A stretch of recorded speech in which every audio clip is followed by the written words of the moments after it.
Ed eccoci a un altro episodio di What, la serie di CVS Digital Solution per spiegare le parole della Digital Transformation semplice semplice.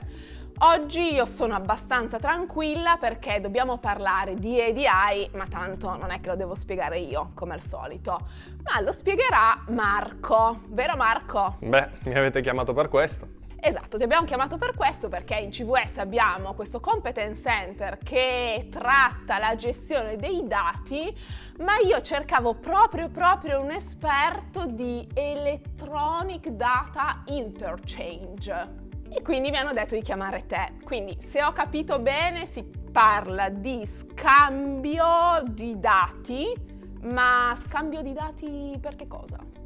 Ma l'ADI è la tecnologia più consolidata in ambito B2B. Permette ai trading partner di scambiare documenti di business, come ad esempio ordini di acquisto, fatture, listini. Aspetta Marco, che qua è già una situazione da what? Perché su trading partner già dobbiamo spiegare qualcosina. Chi sono questi trading partner? I trading partner sono semplicemente le aziende che devono scambiare le informazioni. Nel caso, per esempio, della grande distribuzione organizzata, sono il produttore, quindi chi produce ad esempio biscotti, e il supermercato che li vende.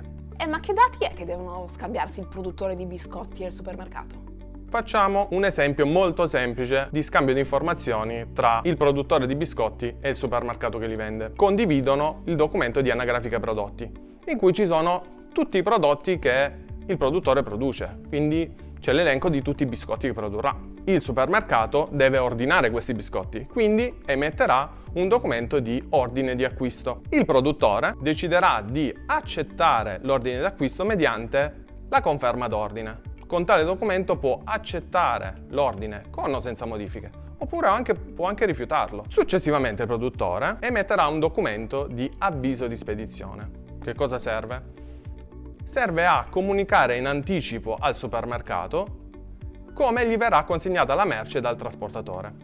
Quindi il supermercato può organizzarsi per ricevere i prodotti, quindi anche le scatole con i biscotti dentro, e controllare se quello che ha ricevuto è quello che ha ordinato. Infine, il produttore, con l'emissione della fattura, richiede il pagamento dei biscotti al supermercato. Tutto questo in passato avveniva o tramite posta, o tramite fax, o tramite telefonate. Invece adesso, grazie all'ADI, il tutto avviene in pochissimo tempo. Il produttore e il supermercato risparmiano denaro grazie ai processi digitalizzati e automatizzati. Lo standard ADI permette di non generare errori sullo scambio di informazioni, ma non ultimo permette la raccolta dati, utile per la data analytics. Ma su questo punto lascerei la parola a dei colleghi che sono molto più esperti di me. E quindi così Marco mi lanci già la preview di un prossimo episodio di What su analisi dati e quello che ci posso fare.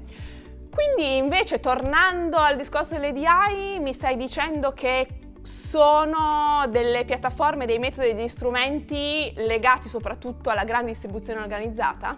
Ma no, Agnese, l'esempio che ti ho fatto era solo per spiegarti cos'è l'ADI.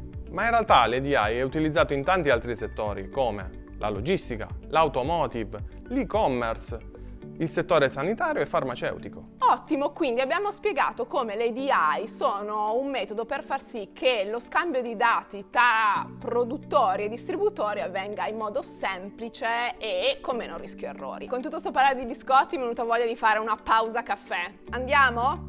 Ciao! Ciao Agnese, ma i biscotti li porto io.